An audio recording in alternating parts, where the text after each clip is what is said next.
Well, Willie, I appreciate you being here this morning. I appreciate you being willing to share your story and talk to the community about what you've got going on. A little bit of background about the group. The Open We Stand movement that was fostered by GoDaddy is built to help build support and collaboration for small businesses to allow them to have the confidence to move forward and feel more like they're still tied into a community. Because we're all segmented and we're all virtually meeting, and the best thing we can do is move forward, right? Right. So I'd love to hear kind of a little bit about your background and what led you to this. I'm going to let Jonathan introduce himself, and then we'll get to your story, and then maybe we'll have some back and forth collaboration and questions if you're okay with that. Okay, fine. Very cool. All right, sorry, I had to get my glasses. No worries. So hi, yeah, thank you so much. Thank you so much for being here today. Sorry, my dog is having a moment. Noodle. Oh, no problem. You're fine. He's the one keeping you sane. Siri, can I tell you? Oh my gosh, he's both making me and breaking me. You know what I mean? It's a double-edged sword for sure. So my name's Jonathan, and I work for GoDaddy. I work on their brand social team as an engagement manager. So everything from responding to people to chatting with customers, building groups like this, and helping to essentially just like foster community within GoDaddy across our social pages. Yeah, it's been fabulous to watch this group grow, and it's so valuable to have content like this for, whether people can attend the call or not. It's so incredible to have this available for anyone as they're joining, or as they come in and they just have this information. It's just fantastic. So thank you again. Right, no problem. Yeah, Willie, I think you're a fantastic example of an entrepreneur, business owner, motivator, and mentor throughout this 2020 pandemic, and even before that. You and I have worked together for a long time. So yes. I'd love to just kind of hear, what took you in the direction of starting Mobility Fitness Institute, and how you've been feeling in 2020. Let's go from there. All right. Well, I started Mobility Fitness Institute back in 2006. I've always been a personal trainer. I've been a personal trainer for over 30 years. And what I noticed is when I would go to gyms and train people that were with disabilities, they would always put on a bench or just tie them down. So I started out and designed equipment for this community of people with disabilities, and went and patented my first piece of equipment, which is the backbone of the business now. And I started down the road of just working with people that have had catastrophic disabilities. So we work with spinal cord, stroke, traumatic brain, TBI. We've extended ourselves into autism, Down syndrome for kids. So basically, we've created a program that's more athletic-based rather than therapy-based. So it gives just people more opportunity to train at a higher level, recover at a higher level. And we've had a lot of success with our outcomes. So it's kind of like we're on the outskirts of being fitness and therapy. So it's kind of, I'm working towards trying to change the face of how people recover. Just because it looks like fitness-based, it's actually probably better than therapy-based to recover in this way. Do you think that's because you're focused both on the physical and the intangible with the mental support? Yes. I believe any kind of recovery should encompass the whole body, as long as physical, mental, all of that plays an important part in a person recovering and rehabilitating at a high level, and actually just motivating them, letting them know that they can do things that they thought they couldn't when they suffered this disability. Just being able to transfer out of their wheelchair, that's something that we get. People can't even come in at first and transfer out of their wheelchair. And they say, well, when I was in therapy, I couldn't do that. Well, I believe you have to get strong before you do anything. And I call them wins and losses. So we don't try anything unless I know you can win at it, because that just builds up their confidence. If they continue to fail at something, then they don't want to try. So we really work on getting you strong before we ask you to do anything that's going to be like transferring and so forth. But we try to integrate them back into the community and start living a normal life. No, there's a lot of power in that. I appreciate what you do, and I think what you do is important.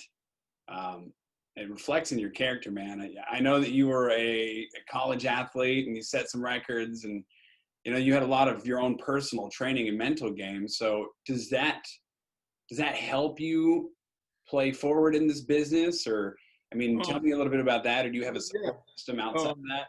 With my athletic background, being a track and field athlete, I really transformed myself into that type of trainer. I believe coaches play a major part in the development of his athlete. So I just translated that over to being a coach in the rehabilitation world.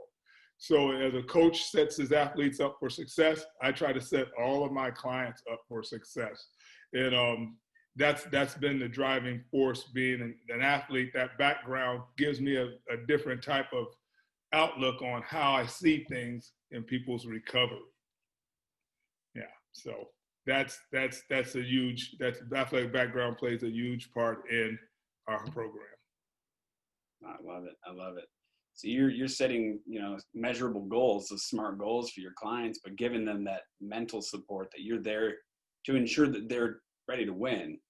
It's so often we get somebody that's supposed to be our motivator or a rah-rah team, and it turns out that when things hit, like in 2020, it's no longer rah-rah. It's where you at, why are you losing? And it becomes a pessimistic cycle. So I appreciate that you start from a position of empowering first, and then letting them elevate themselves and walking with them, right, as they grow and strengthen themselves. Yeah. It's tough. Like we're all able-bodied, but you think about it, as a person goes and say they become paralyzed, a paraplegic. One day they're walking, the next day they're paralyzed, and they have to adapt to a new way of life, living out of a chair, learning how to drive, learning how to dress, and in therapy, they're kind of just like concerned about, hey, let's teach you how to dress. But you've been in the hospital bed for 3 months, so where's your strength, your atrophied? All this stuff plays in the part.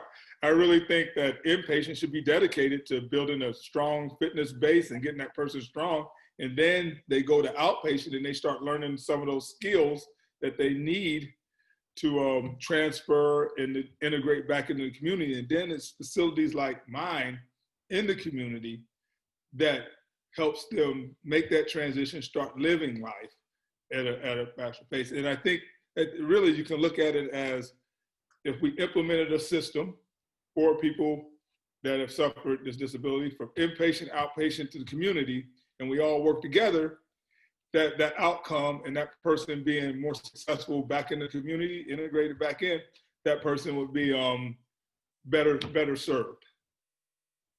And that's a tough thing to do, is get the medical community and the community-based facilities all to come together and say, well, this is what we're doing in the community, and this is why we're successful in the community, because we're challenging these people in these areas of their life.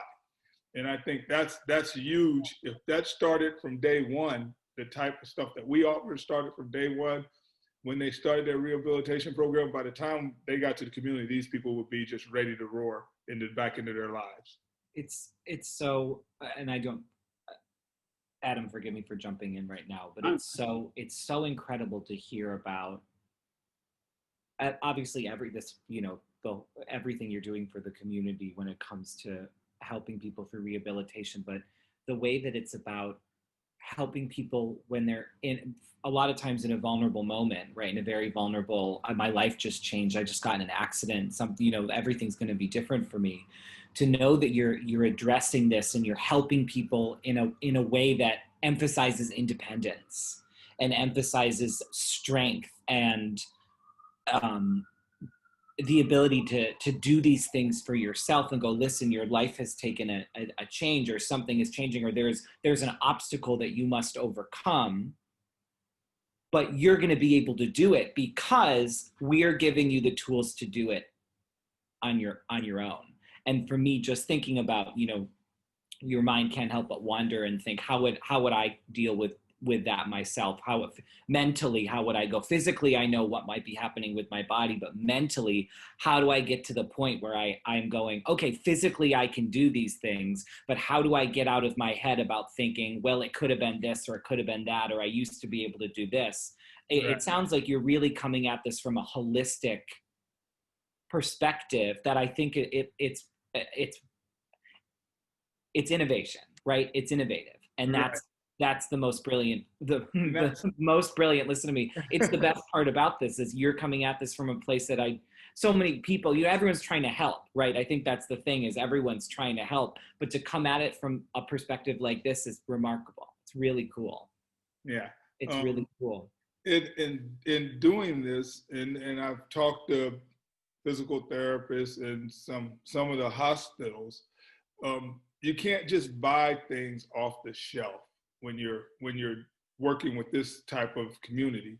And I've talked to exercise equipment companies, and I say, you're almost there, but you didn't go far enough. So our facilities, I've designed our equipment. So we use specialized equipment just designed to work with people with disabilities. So we can work with able-bodied people too. We can do full body with our machines.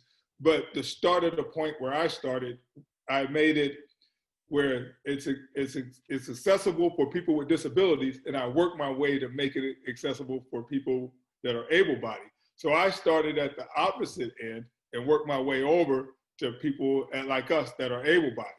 And I think that's the approach that gives our company that higher level of training outcomes for this type of community.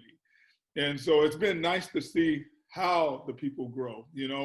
When you see somebody come in and I say, how you get there? How'd you get to the gym today? I drove myself. You what? You drove yourself? Yeah, man, I'm strong enough to drive myself now.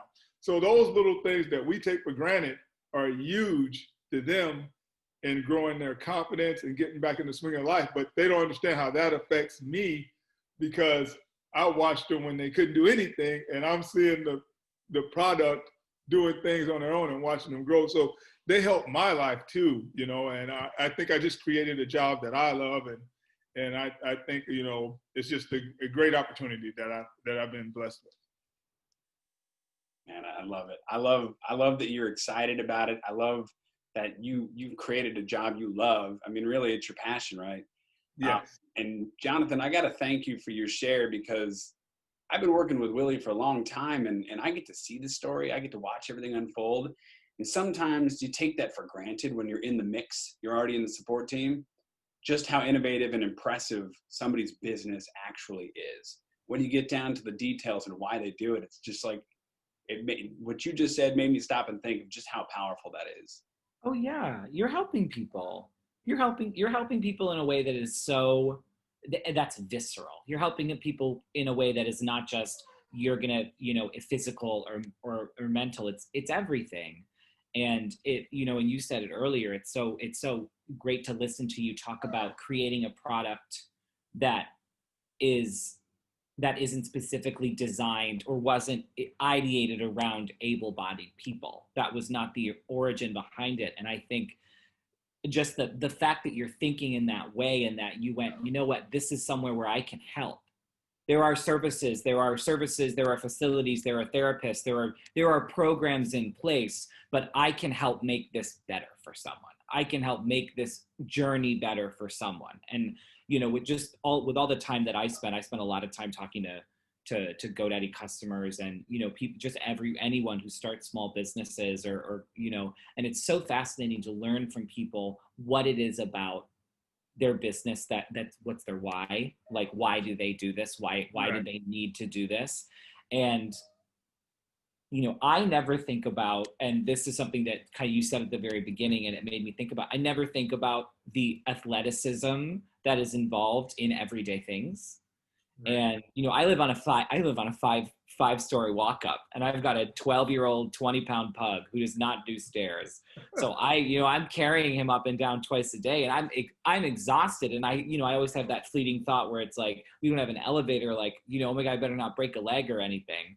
But then you think about, like, there are things that will severely, severely change people's lives. And how do you get them to that point where they know with whatever stage of their rehabilitation or whatever stage of their physical journey, do they feel empowered to do the athletic things again, right? To really have that strength and to be independent there. It's well, basically, what I know for me, we never leave them alone. So if it's the first time, most of the time, I'm with them. If we're going to try to walk or do something out in public, I go with them the first time to make sure that I foresee all obstacles that are problems that we might have, and just give them the confidence, because in society, we tend to stare at people if they're a little different and so forth. So I like to be that barrier and let people know and let them know that I got your back. I'm with you. And I won't let anything happen to you. And I think that's the part of being the owner of the company that I have to give them the reassurance that I'm not asking you to do things that I wouldn't do. If I was in your situation, I would want someone to push me to that next level. And once you get over the obstacles and the struggles and the fears, you become better. They don't want to fall again. I find that most of all, people don't want to fall because they fell when they got injured. And so they have that fear. So you have to really make sure that they're secure and feel secure. And once we get them by that, man, you see it. It's almost like seeing a flower blossom right before your eyes. When it clicks, the light bulb clicks that they can do it. It's amazing to watch. I love it. I appreciate the share. That is fantastic. I love that you're going back to the position of you're committed with them through their entire journey. That's one of the mantras that we kind of have over Clarify is a pledge and a purpose. Like everything you do should be a pledge and a purpose. They have to walk in tandem. It's a continual journey. Yes. Going back to something you said earlier was the fact that you need to get innovation to happen in connecting the medical community, the rehabilitation and general society into working together so that we can elevate these individuals and they can feel empowered in their journey, regardless of how disabled they are and where they are in that. Right. I think that's important. And I think that was highlighted a lot in 2020 with the pandemic and the shutdown, because you saw the immediate disconnect and the segmentation with everyone. Yes. It was like, what's really a necessity anymore, right?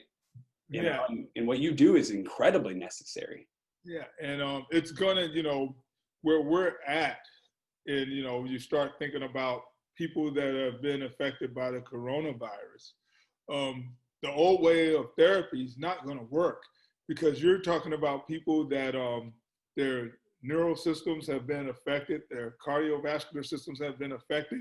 So they can't be mobile during their recovery. So you can't have them walking the machine and all these different machines, because they just don't have the strength.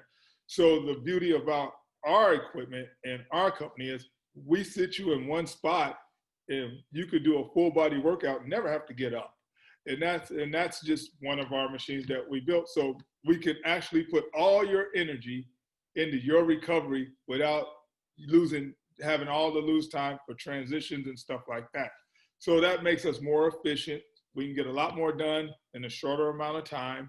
And it's just overall better for that type of person. So when I look at on the backside of what our business could be, I think that we could play a part in rehabilitation right from the start with people that have been affected by COVID-19. Now, how do I get there? That's the biggest thing. Who's going to listen to a small business guy that has designed things unless you come and really watch and see what we do? And then it clicks in that medical professional's mind and says, wait a second, we can service people better and more efficiently and cheaper than we did before. And I think that's a major part. People should be looking at price effectiveness and how to be more effective. Instead of having 4 people work with one person, we've got it down to a one-on-one. So basically, when a person with a spinal cord injury comes to us, he doesn't have 5 people working with him. He has one person. So he's building a relationship with his one trainer And we love to alternate and get another mind in there. So we'll switch trainers so they get to know more and get different ways of doing things. So I think that is huge. But I really think on the back end of this, as the medical community is going to have to look at a different way of rehabilitation for people with COVID-19. You know, you're going to have to deal with that what if they're still infected? Are they A positive, or, you know, they don't show symptoms? We're going to have to delve in all of that stuff. So I think by keeping them isolated in one spot, getting their recovery in, limited limitations with a whole bunch of different people, I think that we could definitely be more effective than the average physical therapist or clinic. So that's where I think that the company will eventually get involved in that. I love it. I mean, the one-on-one is always awesome because you feel the companionship and the commitment, but the fact that you've already thought about the outcome and the impact of COVID and people's fears moving forward allows you to continue without really a hiccup in the services you're already offering. And something that you said earlier was, how do you make an impact and a change? How does Willie do that? And I think you're being a little humble there, because I know for a fact that you go a little bit beyond rehabilitation. You've been a mentor to a few of these people that have come through your facility, and you've taken them to not only being handy capable and living their daily lives, but you've taken and empowered them to be thought leaders, and they've started innovating and opening up their own opportunities and home health agencies, and you're empowering new people. And that's how you do it. You build and you launch new thought leaders that can bring perspectives the rest of us that we just can't see. Yeah, you know, we have guided some of our clients through to open their own businesses because they felt like I can do this, but they also knew that they can come and ask me, and if I didn't have the answer, I could send them somewhere that somebody that could give them the answer. And so that's a part of it, helping them get back on their feet, get back in the swing of life. And you know, it could have been worse. They could have been in a coffin or whatever. So enjoy the times you're here, and you got a second opportunity. And I feel you got to take advantage of that. And they have. I have a lot of people that just really have become impactful in the community and went on to help other people. And that's what we're all here for, is, you know, our service here on earth, as Muhammad Ali says, is your rent on earth. So that's something that I live by. You know, the things that we do for others is our space rent for space here we hold on earth. So if we all live by that, we'd be a great society. Thank God. Thank God for people like you. Oh my God. Amazing. Well, you just know that these people who you've worked with, who have gone on to do their own thing, you know, they could have for a long time been planning to do something like that, but there's no doubt in my mind that they made it as far as they did because they were able to work with you at some point. They were able to interact with you, and it's having a mentor or a coach or someone who's going to see someone for the real value they bring to the table, despite whatever they might be going through or dealing with, is one of the most healing things I can think of. And it's such a testament to the service that you do, and how it goes so much farther than just a physical rehabilitation or physicality. It's remarkable. It's so cool. I'm in awe. A part of me is in awe. Because I geek out from anyone who's ever got to the point in their life where they were ready to go after, like, open their own business. That kind of courage is something that, you know, I've been at this company for a few years now, and I'm still just like, oh my God, these are normal people, but they're like superheroes. It's wild to me. And to have people who go and they do stuff like this, and they think so critically about how to help others and how to better serve their community, it really is just awe. It is awe is the word for it, truly. Thank you. Yeah, I think the stories I've heard from the empowerment that you've given some of these new entrepreneurs, it's just insane. I mean, when they talk to me about you candidly helping them launch their business, and it's not even part of what you do during your daily work, you know, I think it's amazing. It's powerful. It's creating a ripple effect. It's provoking new thoughts and perspectives. And I'll tell you, Willie, sometimes when these guys get on the phone with me, I get a little choked up because they're extremely happy but emotional in the fact that they're in the moments of launching a new business, and you've made them realize that they're still capable of doing that. Right. Well, human beings are very powerful. If we, like I said, it all goes back to us working together and helping each other. We've never, this country wasn't built by one person alone. It was built by millions of people working together to get us to this point. And so if we can do that at the community level, we can build great things, and we can be a great community, and everybody could prosper in this community or this society. And so I think that's where everybody should be looking. What can I do to make my community better? What can I do to help my neighbor? It all starts with, I remember 20 years ago when I was in Tucson, you could walk down the street and say hi to 20 people and get 20 highs back. Now you walk down the street, you say hi, and you might get one person to respond to you. And that's a break in our society. I think that we need to get back to that, greeting people, seeing just ask somebody, how you doing? You might not even know them, but they might have something weighing on them that you might just help them out by them telling you and say, hey, everything's gonna be okay. So I think that's where it all starts, is we have to start with each other, helping each other, and then building our communities. Yeah, I mean, it goes back to that pay it forward movement, right? That is one of the things that, it was sad that it had to be kind of this secretive thing, but I think people wanted to remain humble, and it's powerful. You hear these stories of these parents coming home from the grocery store and somebody paid for their groceries. Yeah. Or you have a terrible day and you were late to work and somebody took care of paying for your coffee, and it was that little thing that just alleviated the pressure and the stress and allowed them to get through the day and keep their job, keep their focus, keep their family. I mean, there's a lot of mental dexterity that is already at the breaking point now. And if we don't do those things, we just, it's an unfortunate downfall. So what you're doing, the positivity, your messaging, the creation, the innovation with your business and your tools, it's all this amazing pay it forward moment from what I see anyways. I think your job is paying it forward to so many, and I appreciate you for that. Yeah, I enjoy every minute of it. So it's been a heck of a ride. This has been a crazy year. So we want to make sure that we support you. I'd love for everybody that's listening to this to be able to follow you. You said on Instagram, right? Yeah, just go to our Instagram page at Mobility Fitness Institute, and you'll see we have plenty of videos up there of some of the work we've done and some of the work we're continuing to do.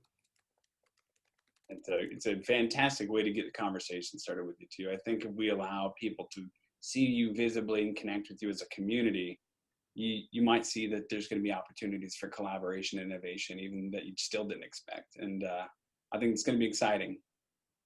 Yeah. I think that the future is bright for everyone. We just have to chase it, And I think at the end of this, everybody will be all right. And I love your attitude. I love it because this year's been crazy. So is there any questions you want to ask Willie before we let him go, Jonathan? Any last minute thoughts? I think so. One of the main things that I do is people will reach out to us and a lot of times they're asking about questions about launching their business. Is this the right decision to make? Is this what I should do?